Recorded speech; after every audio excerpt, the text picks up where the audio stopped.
un premier rendez-vous client, donc ça a été super rapide. Les 5 premiers, je les ai eus en 1 mois et demi, je crois. Là, actuellement, tu as combien de biens en gestion? Donc là, j'en ai 14 fixes. Clélie qui a créé sa propre conciergerie et qui fait partie de la communauté Concierge Elite. Donc dans cette vidéo, justement, on va retracer un petit peu tout ton parcours, Clélie, pour que tu puisses témoigner de comment ça s'est passé pour toi, le développement de ton activité. Déjà, merci d'avoir accepté ton intervention. Est-ce que tu peux te présenter rapidement? D'où est-ce que tu viens? Qu'est-ce que tu fais dans ta vie? Quel âge as-tu, etc. Du coup, je m'appelle Clélie, j'habite à Paris. Je vais avoir 24 ans dans un mois tout pile. Et j'ai monté mon entreprise de conciergerie donc à Paris. Et j'ai rejoint Concierge Elite en avril de l'année dernière, donc 2024. Ouais. Et j'ai pas développé tout de suite mon activité parce que j'étais sur une fin de contrat en CDI, enfin c'était un peu compliqué. Donc j'ai vraiment commencé à lancer mon entreprise en septembre. Donc là ça fait 8 mois à peu près, Ouais. non un peu plus que ça. 10 mois, ouais. 10 mois. Ouais, Et du 10 coup, mois. tu faisais quoi avant de lancer ta conciergerie? Je travaillais dans une entreprise privée qui faisait des thérapies digitales, donc dans la santé pour faire simple. Ok. Et j'ai aidé au développement de cette boîte à Paris. Ok, ouais, donc c'était de l'aspect acquisition, marketing un peu, c'est ça? Oui, je faisais surtout, j'ai fait beaucoup de marketing, j'ai appris à faire du graphisme. Enfin, on était vraiment une petite équipe, donc en fait, je faisais plein de tâches. Ça changeait un peu tous les jours, ça dépendait de ce qu'il y avait à faire, parce qu'on était en Ok. train de lancer en fait une filiale, il n'y avait rien en fait. Donc il fallait tout monter. Ça dépendait un peu des jours. J'ai fait un peu une partie commerciale aussi, un peu de l'administratif. Enfin voilà, ça dépendait un peu quoi. Ok, C'était ouais, assez donc large au final. c'était vraiment l'univers startup au final. Et du coup, ça n'a rien à voir avec l'immobilier. Est-ce que tu avais des connaissances, des compétences dans l'immobilier ou pas du tout? Dans l'immobilier, j'avais pas tant de compétences que ça. La seule chose en fait qui était qui m'a vraiment servi, c'est que dans ma famille, on a un peu de patrimoine et surtout, on a fait un investissement dans un appartement Airbnb il y a 2-3 ans. Et c'est un peu comme ça que j'ai commencé à connaître doucement les rouages du Airbnb, que je suis rentrée en contact avec vous pour la conciergerie. Et puis que j'ai un peu commencé à me familiariser aussi avec tout ce système-là. Donc c'est vrai que quand j'ai appris que vous faisiez une formation, je me suis dit pourquoi pas, ça peut être intéressant parce que c'était quelque chose qui allait potentiellement me servir aussi dans ma vie privée, du coup au niveau familial. Donc voilà, c'était intéressant sur plusieurs plans. Donc j'avais pas de réseau ni rien dans l'immobilier. J'avais un peu des connaissances entrepreneuriales parce que de par mes études et par mon travail. Mais vraiment, le secteur de l'immobilier, c'était vraiment... Je ne connaissais rien à part, comme je dis, un peu ce que j'avais par ma famille, quoi. Ok, ouais. C'est marrant parce que pour la petite histoire, on ne l'a pas précisé, mais au final, du coup, le bien que tu possèdes, les biens que ta famille possède en Airbnb, c'est un appartement qui est sur Dieppe que nous, du coup, on gérait avant avec notre conciergerie. Et maintenant, si je ne me trompe pas, c'est Laetitia et Sabrina qui s'en occupent, qu'on a du coup, elles aussi, accompagnées à développer leur activité. Et du coup, tu t'es lancé en septembre. Là, actuellement, on est en juin 2025, donc ça fait juillet, pardon, donc ça fait 10 mois. Là, actuellement, tu as combien de biens en gestion? Donc là, j'en ai 14 fixes et je vais sans doute en rentrer 2 en fin de semaine, 2 de plus. Ok. Voilà. Et du coup, tous les biens sont situés sur Paris ou sur des secteurs qui ne sont pas forcément tous sur Paris? La majorité, c'est Paris intramuros et j'en ai 2 actuellement qui sont vraiment... techniquement, ils sont sur la périphérie, mais c'est vraiment aux portes de Paris. Donc, c'est presque pareil, quoi.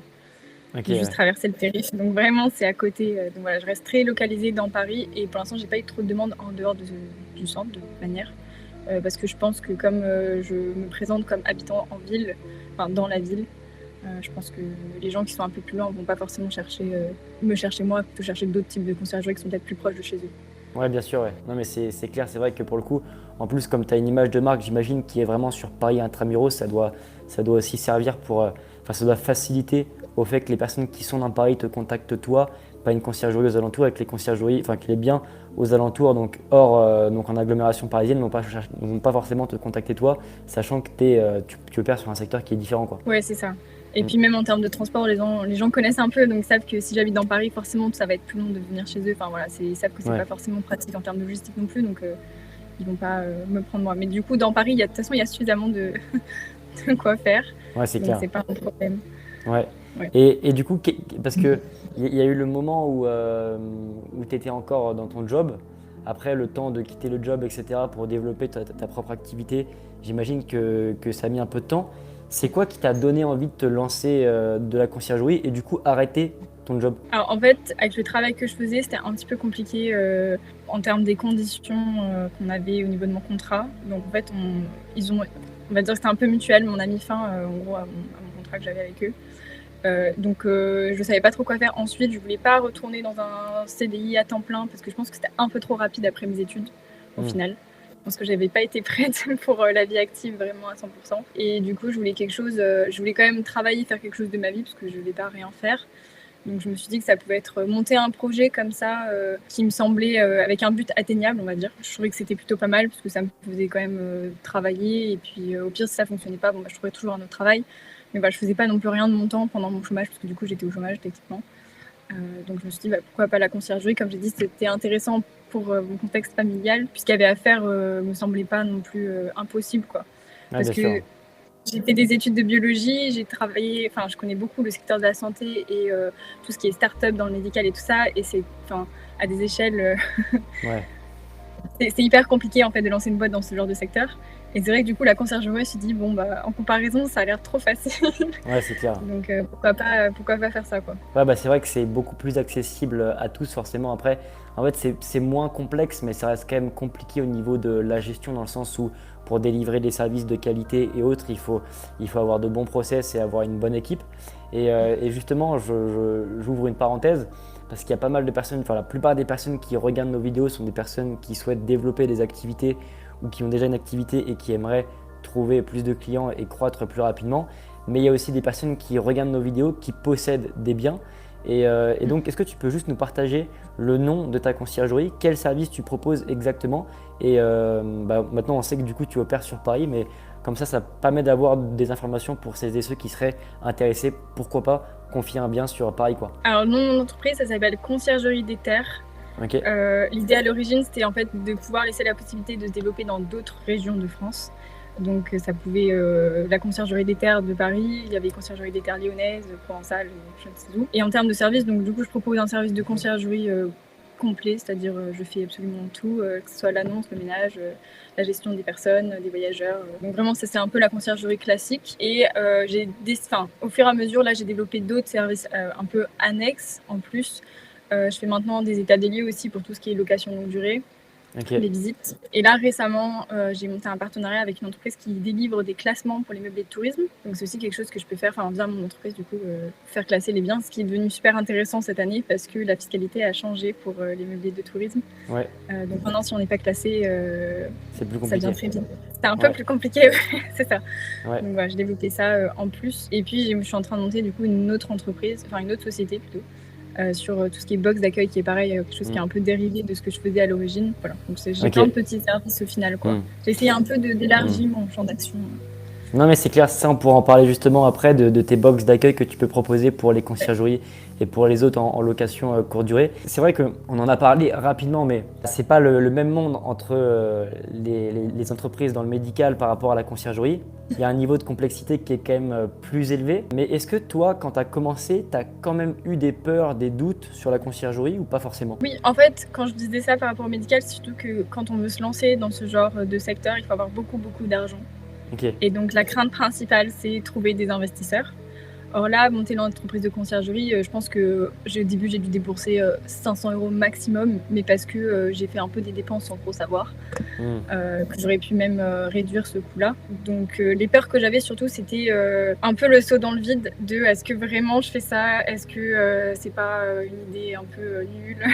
ouais, Est-ce que ça va un peu fonctionner? Est-ce que ça va vraiment fonctionner? Est-ce que ça va vraiment être viable? C'était surtout ça parce que je pense que je savais que j'allais peut-être trouver des clients et tout ça, mais est-ce que ça allait vraiment être viable? Est-ce que j'allais pouvoir en vivre? Est-ce que ça allait vraiment devenir un peu mon métier? Enfin voilà, quelque chose qui allait vraiment me servir dans ma carrière, on va dire, parce que je suis encore jeune. Voilà, c'était un peu ça ma crainte principale au départ et qui est restée là assez longtemps, jusqu'à ce que en fait maintenant ça devient rentable et je commence à pouvoir en vivre confortablement, donc c'est cool. Mais c'est vrai que il y a encore récemment, ça faisait partie un peu de mes peurs de bon, ok, là je fais ça, mais est-ce que je vais pouvoir vraiment continuer? Enfin voilà, c'était surtout ça. ouais, bien sûr. Bah, en général, c'est toujours des peurs qui reviennent aussi. C'est un peu le manque de confiance en soi. C'est une des top 3 peurs en fait, qu'on a pour les personnes qui lancent une activité. Et ce qui est assez compliqué, en fait, c'est que c'est pas forcément très pratico-pratique. En fait, c'est plus émotionnel. Après, il y a aussi des choses rationnelles qui peuvent expliquer le manque de confiance. Mais l'avantage, c'est qu'avec la conciergerie, on sait qu'on peut commencer avec peu. C'est ce qu'on disait, mais il n'y a pas forcément besoin d'investir des sommes énormes par rapport à si tu veux développer une boîte dans le médical où si demain, je sais pas, tu lèves 10 millions d'euros, c'est pas les mêmes responsabilités, quoi. Et ça, c'est des choses qui sont quand même à prendre en considération. Donc au final, le rapport gain-risque, il est quand même assez élevé parce qu'on a quand même peu à perdre, que ce soit au niveau de l'aspect financier, comme aussi au niveau du temps, parce qu'on peut assez tester rapidement le business model, quoi. Oui, clairement. Après, en fait, moi, comme j'étais au chômage, c'est vrai que j'avais un peu cette pression de me dire, bon, faut quand même que j'ai pas réussi le chômage indéfiniment. Donc voilà, j'ai un peu cette pression-là, mais c'est vrai que si on lance cette activité de conciergerie en parallèle d'un travail, c'est sûr que, il n'y a pas de risque, quoi. Au pire, ça c'est ne clair. pas, bon, tant pis, mais voilà, ça prend juste un peu de temps, mais au pire, on apprend plein de choses et ça reste bénéfique, quoi. Ouais. Donc, Non, mais c'est clair. C'est vrai que pour le coup, pour une personne qui bosse, c'est encore un schéma différent. Il y a encore moins de risques au final. Mais, et du coup, donc là, tu avais lancé ta conciergerie en septembre. Tu étais rentré quand? C'était en avril, c'est ça, si je ne me trompe pas? Ouais, Ok. fin avril, début mai, j'ai commencé à faire les démarches d'inscription à l'INPI, les démarches légales, quoi. Ok. Et ça s'est passé comment, du coup, tes débuts dans l'accompagnement? Bah alors à l'époque, c'était pas aussi carré que ce que c'est aujourd'hui. Il y a eu beaucoup d'évolutions. On était en plus petit groupe, voilà. Après, je me souviens, en fait, moi, ce que j'avais vraiment apprécié au début, mais ce qui est toujours le cas, alors maintenant, je suis un peu moins présente dans les groupes parce que comme je te disais tout à l'heure précédemment, j'ai eu beaucoup de travail ces derniers temps. Ouais. Mais au début, en fait, ce que j'ai vraiment apprécié, c'était pas tant la formation en ligne parce que j'avais déjà des bases d'entrepreneuriat, mais c'était surtout l'aspect, je parle à des gens qui font la même chose, qui sont un peu dans les mêmes galères, qui vont pouvoir me donner un retour, mais hyper rapidement aussi. J'ai pas à attendre 3 semaines d'avoir quelqu'un pour répondre à mon problème. Voilà. Donc c'était vraiment ça que je trouvais intéressant et qui m'a un peu poussée au départ de me dire bon ok j'ai acheté, j'ai payé en avril, on est en juin, j'ai fait quoi? Les autres ils ont fait ça. Voilà. Donc ouais, c'était vraiment l'accompagnement. L'accompagnement quand j'entends ça, c'est vraiment les gens en fait qui étaient dans le groupe qui m'ont accompagné entre guillemets. Ouais, bien sûr, c'est un groupe d'entraide au final. C'est à ça que ça sert, quoi. C'est ça. Ouais. Vraiment ça. Et du coup, si on reprend la roadmap, donc tu étais rentré en avril, tu as rentré ton premier client en septembre, c'est ça? J'ai un peu pris mon temps. J'ai décidé de faire mon site internet moi-même, mais via mon frère parce qu'il est développeur. Donc je me suis mise à fond, j'ai fait tout le graphisme du site, c'est moi qui ai tout fait. Et lui, derrière, il a codé. Donc ça a pris un peu de temps. Et après, du coup, on était sur les vacances d'été. Je me suis dit, c'est peut-être pas le meilleur moment parce que j'avais déjà prévu des vacances à l'étranger. Ça va être compliqué. Donc c'est pour ça que j'ai attendu la rentrée pour vraiment faire la prospection. En me disant, comme ça, si je prospecte et que j'ai quelqu'un qui mord, je peux être là et je peux vraiment faire les choses rapidement, quoi. Ouais, c'est pour ça que j'ai attendu un peu septembre. Et en septembre, à partir du moment où j'ai prospecté vraiment en 2 semaines, j'ai eu un premier rendez-vous client. Donc ça a été super rapide. Et j'en ai eu, je crois, les 5 premiers, je les ai eu en 1 mois et demi, je crois. C'était hyper rapide. Après, il y a eu un petit creux. Puis après, ça a continué à progresser doucement, quoi. Ok. Mais du coup, finalement, ça m'a rassurée parce qu'au départ, comme j'avais un peu cette peur et que pendant quelques mois, j'ai pas fait grand-chose, j'étais contente de voir que, oui, quand même, il y avait de la demande et que ce que je proposais, c'était pas non plus... ça allait, quoi. Ouais, bien sûr. Non, mais c'est clair. Et tu te rappelles justement de quand tu as signé ton premier client? Je ne sais plus lequel c'est, parce que j'en ai eu 2 en même temps, donc je sais plus lequel est arrivé d'abord. Mais oui, je me souviens de mon premier rendez-vous client, par contre, qui était un peu... Du coup, finalement, ça a fonctionné, mais j'étais pas très sûre de moi, j'avais pas toutes les réponses. J'étais pas très à l'aise, je pense que j'étais peut-être un peu stressée aussi. Ouais. Et du coup, au niveau du seuil de rentabilité, donc tu as développé ta conciergerie petit à petit. C'est quand où tu as vraiment eu ce switch au niveau de la confiance, tu t'es dit ok, là ça marche pour moi et je vais pouvoir avoir une activité qui va être pérenne? Je pense que c'était au mois d'avril parce qu'en fait Paris c'est un secteur un peu compliqué de par la réglementation qui fait qu'on est autorisé à louer que 3 mois par an pour les résidences principales et c'est presque impossible de louer en résidence secondaire. Ouais. Donc j'ai que des résidences principales qu'on loue 3-4 mois dans l'année si c'est pas Paris. Donc j'avais maximisé, j'avais dit à mes clients, ceux que j'ai récupérés en début d'année, on va attendre les meilleurs jours. Comme ça, on peut mettre des prix plus élevés, il y aura plus de demande. Enfin, voilà. Donc du coup, j'ai eu un peu un gros creux entre janvier et avril, mais parce que c'était fait exprès. Mm. aussi. Donc c'est vrai que ça m'a pas beaucoup rapporté du coup. Et c'est vrai que du coup au mois d'avril, enfin mars-avril, quand on a commencé à avoir des réservations et à ouvrir et qu'en fait ça a bien fonctionné, que tout le monde était content, que ce Mm. soit moi et mes clients, ouais, j'ai commencé à me dire ok, bon là ça fonctionne quand même, c'est pas non plus. Ouais, bien sûr, ouais. Non, mais Et c'est puis clair. ça peut être pérenne aussi, je vois du coup l'argent que je rentre part bien, combien ça rapporte, comment je le gère, qu'est-ce que je dépense. Enfin voilà, c'est aussi un peu plus stable au niveau des dépenses que je faisais. Mm. J'avais une meilleure vision d'ensemble aussi, donc voilà. Ouais, bien sûr. Non, ouais, c'est clair que forcément, ça dépend du volume de biens et aussi en fonction de quand est-ce que sont dispo les biens. Parce que comme on est rémunéré au pourcentage et qu'on est rémunéré que quand un appartement génère de l'argent, forcément C'est ça. derrière, c'est important d'avoir des appartements qui se louent bien. Et qu'est-ce qui a changé pour toi entre le moment où tu as commencé et maintenant? Bah, j'ai beaucoup plus confiance en ce que je propose. Maintenant, quand j'ai un client au téléphone, je sais quoi lui dire. J'arrive tout de suite à peu près à voir, en gros, si ça va matcher, si la personne elle est intéressée ou pas. Enfin bon, voilà. Du coup, je sais mieux aussi comment je travaille, ce qui est quand même plus simple Hmm. pour expliquer aux gens ce que je fais. Maintenant, du coup, en termes d'équipe, tu bosses seul ou tu bosses avec une équipe au niveau du ménage, du linge, etc. Comment ça se passe? Alors, j'ai un peu un parcours compliqué parce que j'ai tout de suite voulu déléguer Ok. en me disant flemme de faire les ménages. Ouais, bien sûr. Mais je pense que maintenant, c'était pas la meilleure des stratégies parce que j'ai eu un premier prestataire que j'ai gardé 2-3 mois. Finalement, j'ai arrêté de travailler avec parce que de leur côté, en fait, c'est une société et c'est parti complètement en live, donc du coup, j'ai arrêté. J'ai trouvé une autre personne à qui j'ai arrêté de travailler aussi parce que ils ont perdu des draps, genre Ok. beaucoup. Ok. Et donc, du coup, je me suis dit, bon, ça suffit, on va reprendre la main. Hmm. Donc, du coup, j'ai commencé, en fait, comme du coup, j'étais un peu entre deux eaux, j'ai repris en fait la main sur les ménages. Donc, c'est moi qui commence à les faire. Et donc là, maintenant, je redélègue parce que bon, voilà, c'est pas non plus super fun à faire. Mais en fait, du coup, ça va finalement, c'était pas mal parce que c'est un peu ingrat, parce que bon, voilà, c'est pas super sexy de faire des ménages. Mais par contre, je connais beaucoup mieux mes attentes, moi, en tant que du coup, gérante, de ce que je veux comme ménage, de ce que je veux que soit fait, comment les gens. Je vois aussi du coup comment les gens laissent les appartements, ce qui manque, comment ça fonctionne. Enfin, ça me donne une meilleure vision aussi de ce qui se passe en fait. Et maintenant, si je dois redéléguer et former des gens, bah, je pense que je suis beaucoup plus apte à le faire correctement. Bien sûr. Donc je pense que c'était un peu une erreur de dès le départ vouloir déléguer. Je pense que ça aurait été bien que je fasse moi-même les choses pendant 2 mois pour mieux connaître moi mes propres attentes en fait. Ouais, Et bien après sûr. déléguer. Hmm. Bah Voilà. ça, c'est Donc c'est- du c'est coup, ultra important au démarrage de bien maîtriser ces process, notamment la partie ménage-linge pour pas se faire avoir par les personnes qui bossent dans ça, quoi. Et pour se rendre compte aussi de ce ouais. que c'est pour mieux respecter le prestataire avec qui on travaille, quoi, parce qu'on sait que parfois ça peut être compliqué. Ouais, c'est ça. Et puis même, moi par exemple, en 2 heures, je faisais un truc et en fait, eux, ils en mettaient 4 et j'étais un peu en mode, ben, il y a un problème dans votre organisation. Enfin, Ouais, bien sûr. voilà, c'est ce genre des détails. Du coup, aujourd'hui, je suis toujours toute seule à la tête, mais là, je suis en train de du coup reformer des gens parce que du coup, là maintenant, j'ai 2 aide-ménagères qui commencent à prendre un peu plus le relais. Donc, je suis en train de reformer une équipe en gros progressivement du coup, Hmm. les former petit à petit du coup plutôt que de tout déléguer comme j'ai pu faire. Voilà. Ok, bah trop cool, c'est bien si ça commence à bien se passer, c'est super.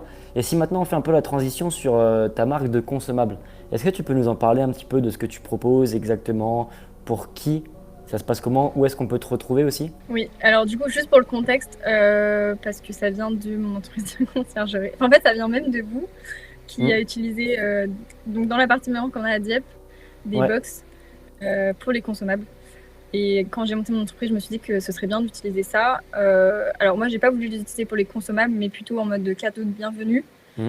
Et quand j'ai cherché un peu ce qui existait, ça m'a pas plu, donc j'ai décidé de le faire moi-même. Et c'était vraiment un argument que j'utilise toujours comme argument de différenciation, parce qu'à Paris, il y a beaucoup, beaucoup de concurrence. Et c'est vrai que les propriétaires sont assez sensibles quand on est un peu différent, quand on propose un peu des trucs comme ça, personnalisés et tout ça.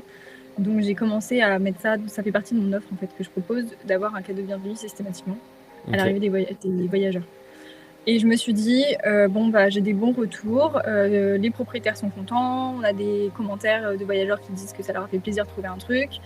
Bon, bah, autant peut-être développer ça à plus grande échelle. Et donc, moi, ce que je proposais, c'était un peu un truc alimentaire, petit déjeuner. Je me suis dit que peut-être reprendre l'idée des consommables, ce serait bien, parce que je sais qu'il y a beaucoup de. Enfin, là, je l'ai vu dans le groupe de Concierge Elite, il y en a beaucoup qui recherchent un peu ce genre de dispositif où tu as juste une box. C'est vrai que c'est beaucoup plus simple hmm. pour la gestion au quotidien des consommables. Donc voilà, donc du coup maintenant j'ai 3 produits. J'en ai un, donc celui que j'utilise moi dans ma conciergerie pour le cadeau de bienvenue, qui est un peu alimentaire. J'en ai un pour la maison, donc c'est vraiment les consommables purs, je sais pas, l'éponge, papier toilette, liquide vaisselle, etc. Bien sûr. Et un pour un peu tout ce qui est salle de bain, on va dire. Donc il y a du savon, du coton, enfin des trucs comme ça. Ok. L'idée c'est qu'à chaque fois ce soit personnalisable. Donc il y a 2 options, un standard, un personnalisable. Comme ça les gens, enfin on travaille tous de manière différente, on a tous des biens différents, donc comme ça peut être adapté. Ce qui est hyper important je pense. Ok. Voilà. Et donc ça s'appelle, on a appelé ça Bienvenue la marque. Et qui est un site internet qui est aujourd'hui il est en maintenance parce que justement on est en train de refaire pour qu'on puisse commander, parce que jusqu'à maintenant c'était un peu un système à l'ancienne un peu compliqué. Donc voilà, maintenant on fait un site e-commerce. Donc je t'enverrai toutes les infos, on peut le rajouter s'il faut. Ouais, bien sûr. Voilà. Donc on pourra directement commander sur le site comme de partout. Ouais.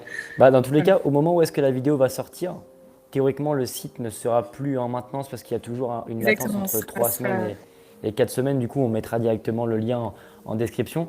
Mais c'est intéressant parce qu'au final, du coup, tu te retrouves à créer un produit pour toi qui est quand même assez typé français en soi parce que c'est tes box qui ont été créées par une personne en France. Est-ce que c'est des produits de France? Tout à fait. L'idée, c'est que j'avais 3 critères. Je voulais que ce soit français. Enfin, français dans le sens, tout ce qui est dans la box, ce soit français. Ok. Après, j'avais aussi un peu un truc de qualité. Je voulais que ce soit respectueux de l'environnement, recyclable, un peu écolo, on va dire. Et après, j'ai quand même essayé de faire des prix qui étaient assez abordables pour rester compétitif. Et parce que moi-même, je me mets à la place des gens à qui je vais le vendre. J'ai pas envie d'acheter un truc hors de prix. Bien sûr. Parce que soit ça va me coûter dans mes charges, soit ça va falloir que je refacture à quelqu'un d'autre qui va pas non plus être très heureux si ça coûte hyper cher. Voilà, j'essaie de rester un peu d'avoir un bon rapport qualité-prix. Voilà, c'est ça l'idée. Ouais, c'est clair. En fait, ce qui est cool, c'est que il y a plein de points positifs parce que toi, ça te permet au niveau de ta conciergerie d'avoir un truc en plus par rapport aux autres et donc de te différencier par rapport à la concurrence et récupérer des biens plus facilement. Le propriétaire, forcément, ça a une conséquence sur lui parce qu'il a envie de travailler avec toi. Et en même temps, tu peux utiliser ce que tu as mis en place pour en faire profiter d'autres conciergeries qui, elles, vont pouvoir avoir un argument commercial supplémentaire pour entrer des propriétaires. Et derrière, en plus, tu t'offres une box. En général, les 15, 20, 30 premières secondes, c'est un peu crucial quand une personne rentre dans un bien. Et en fait, le fait de voir une box comme ça, comme ce que toi tu as créé avec Bienvenue, et que les personnes puissent profiter de produits locaux, éco-responsables, etc. Enfin, je ne sais pas si éco-responsable c'est le mot, mais recyclable. En fait, ça permet de… Éco-responsable. C'est l'idée, ouais. Ça permet de… en fait, on est content, on met un bon commentaire, on est mieux référencé, on a plus de réservations, quoi. Oui, c'est ça. L'idée, c'est qu'en gros, ça soit, comme tu dis, un argument de vente pour les conciergeries, ou un argument commercial plutôt que de vente. Meilleure satisfaction client aux manières générales, que ce soit les propriétaires ou les voyageurs qui vont venir. Et simplification de la gestion pour ceux qui veulent l'utiliser de cette manière-là. C'est le 3e volet, quoi. Ouais, c'est clair. Non, mais franchement, c'est une très belle idée et dans tous les cas, les consommables, c'est une partie qui est indispensable sur une conciergerie. Si demain on n'a pas les produits qu'il faut sur place, on peut avoir des commentaires négatifs. Donc c'est ultra important. Et du coup, si on passe maintenant, je mettrai tous les liens du coup dans la description pour celles et ceux que ça intéresse. Maintenant, si on parle plutôt de projection, c'est quoi un peu ta vision dans tout ça avec ton activité, que ce soit de conciergerie et tout ce que tu fais actuellement, horizon 12 mois? 1 an, 2 ans, 3 ans, enfin ce que tu aimerais avoir à l'avenir. Alors là pour 2025, donc j'aimerais déjà finir l'année, voir où on en est en termes de chiffre d'affaires. Mais j'ai une bonne projection pour cette année, donc je pense qu'à terme de l'année prochaine, soit mettre, je suis en train encore d'y réfléchir, c'est pas complètement clair, mais soit mettre l'entreprise en gérance, soit fin 2026 la revendre. On verra. L'idée, c'est qu'en fait, j'aimerais. De toute façon, depuis l'origine, cette entreprise, je l'ai montée pour utiliser ça pour des futurs investissements. Donc, soit comme un peu garantie auprès d'une banque, soit pour avoir un apport financier cash à la revente pour d'autres projets. Donc, ça serait par rapport à la conciergerie. Et par rapport, du coup, lancer cette marque de box d'accueil et faire en sorte que ça fonctionne. Ça, c'est l'objectif. Parce que là, on démarre à peine, donc il faut bien une année pour se rendre compte des choses, quoi. Ouais, puis ce sera aussi plutôt un système e-commerce avec le temps où tu vas pouvoir gérer au final de là où tu veux. Parce que je me rappelle de quand on avait échangé la première fois, toi, ce qui t'intéressait aussi, c'était de quand même voyager, de profiter. Donc, c'est ça, c'était d'avoir un peu la liberté financière, mais plus parce que comme ça, je peux faire ma vie ailleurs. Ouais, c'est clair. pouvoir bouger et tout ça. Donc oui, c'est ça. Ouais, bah, c'est vrai que ce qui est intéressant aussi avec une conciergerie, c'est que tu peux la valoriser vu que ça reste quand même des business qui sont à revenus récurrents.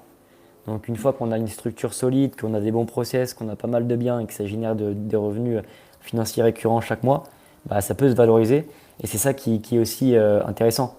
Et ok, bah, très clair par rapport à ta vision. Et si tu pouvais donner un conseil à la Clélie d'il y a un an, tu lui donnerais quoi comme conseil? Déjà, démarrer un peu plus vite parce que j'ai un peu perdu du temps Hmm. au départ, parce que j'étais pas trop sûre de ce que je voulais faire. Je pense ne pas. J'avais un peu peur au niveau de la prospection aussi, oui, je l'ai pas dit au départ, mais j'ai un peu du mal à aller voir les gens et me vendre comme ça de manière spontanée. C'est vraiment pas un truc qui est dans ma nature. Hmm. Donc c'est vrai que appeler aux gens, enfin ouais, le démarchage c'était un peu compliqué au début. Donc enfin juste ouais, retenir qu'en fait on s'en fout, les gens au pire ils disent non, c'est pas grave. Ouais, c'est ça, complètement. Ouais. Donc ouais, être plus sûr de moi, ouais, je sais pas. Je pense que c'était plus parce qu'en fait j'avais aussi un peu ce truc de j'assumais pas trop ce que j'allais faire comme entreprise, surtout vis-à-vis de ma famille et même en fait de mon entourage de manière générale, que ce soit ma famille, mes amis. Parce que c'est vrai que j'étais quand même dans de très très très bonnes écoles et que derrière j'ai monté un peu un truc comme ça sans trop savoir. Donc c'est vrai que c'était pas vraiment le parcours que tout le monde avait en tête pour moi. Donc bon, finalement maintenant c'est plutôt positif, donc c'est pas grave. Mais ouais, je pense que j'avais un peu aussi cette appréhension vis-à-vis de ça. J'avais un peu, pas honte, mais j'étais un peu embarrassée de dire ah, je vais monter cette conciergerie, je n'osais pas trop en parler. Enfin voilà, donc peut-être juste assumer en fait ce que je fais. Bien sûr. Voilà. Bah, c'est clair qu'en plus, ça ne dessert pas parce que pour le coup, quand on crée une conciergerie, le fait d'en parler aux gens qui sont autour de nous, bah, quand tu connais des personnes qui ont potentiellement des biens immobiliers, on connaît tous quelqu'un, ça nous permet de pouvoir aussi croître plus rapidement. Et nous, c'est ce qui nous a aussi servi au démarrage, mais ça dépend aussi du contexte. C'est vrai que nous, on n'avait pas forcément grand-chose à perdre vu qu'on s'est lancé sans forcément avoir de diplôme. Mais toi, tu sors d'une école, tu as potentiellement un bac plus 3, un bac plus 5. Ce pas les mêmes responsabilités et les mêmes contraintes que nous. Mais au moins, tu as pu tester. Je pense que tu as appris énormément de choses en une année. Et ça, on ne peut pas le regretter. Et toi, du coup, si tu pourrais donner un conseil à une personne qui aimerait démarrer son activité, qui aimerait se lancer dans la conciergerie, un ou plusieurs conseils, ce serait quoi? Je pense que déjà, il faut vraiment être. Il faut se donner les moyens, dans le sens où c'est bien d'avoir l'idée et de commencer à s'y mettre, mais je pense que la conciergerie, ça reste quand même. Enfin, ça a l'air facile comme ça, mais il faut quand même, comme tu le disais au départ, il faut quand même avoir une prestation de qualité. Ouais, c'est clair. Et donc, c'est quand même du travail. Donc, il faut quand même se donner les moyens pour réussir et pour se démarquer, pour garder, il faut fidéliser ses clients, parce que je pense que c'est quand même la partie la plus compliquée au final, Ouais. parce que c'est eux qui nous donnent du travail. Donc voilà, il faut, je pense, quand même se bouger aussi pour trouver des idées, être un peu différent. Voilà, surtout au démarrage. Ouais. Après, une fois qu'on a sa clientèle et tout, bon, ça va. Et puis, deuxième chose, pas avoir peur en vrai. Si on est motivé et qu'on se dit que c'est une bonne idée, que ça correspond à nos projets personnels, Ouais. allez-y quoi. C'est sûr. Voilà. Mais c'est vrai que je reprends ta première partie qui est se concentrer sur le produit. C'est un peu sous-estimé et la plupart des personnes ne pensent pas forcément à ça. Mais l'immobilier, ça reste quand même un petit monde où les personnes qui possèdent des biens se connaissent en général à peu près tous entre eux. Et quand on travaille avec un prestataire qui fait des services qui sont très corrects, qui est réactif, qui est sympa, et où on a des bons commentaires et que l'investissement est rentable, bah, ça fait assez rapidement quand même le bruit autour de cette personne. Et dans l'immobilier, la meilleure stratégie pour trouver des clients, ça reste le bouche-oreille. Ça prend du temps, mais par contre, quand on a un service qui tourne bien, bah, 1 an, 2 ans, 3 ans après, on se retrouve à plus prospecter parce qu'on trouve quasiment que nos clients en bouche-oreille, quoi. Ouais, et puis en fait, généralement, le propriétaire, quand on met un bien en location, c'est qu'on n'en a pas qu'un seul.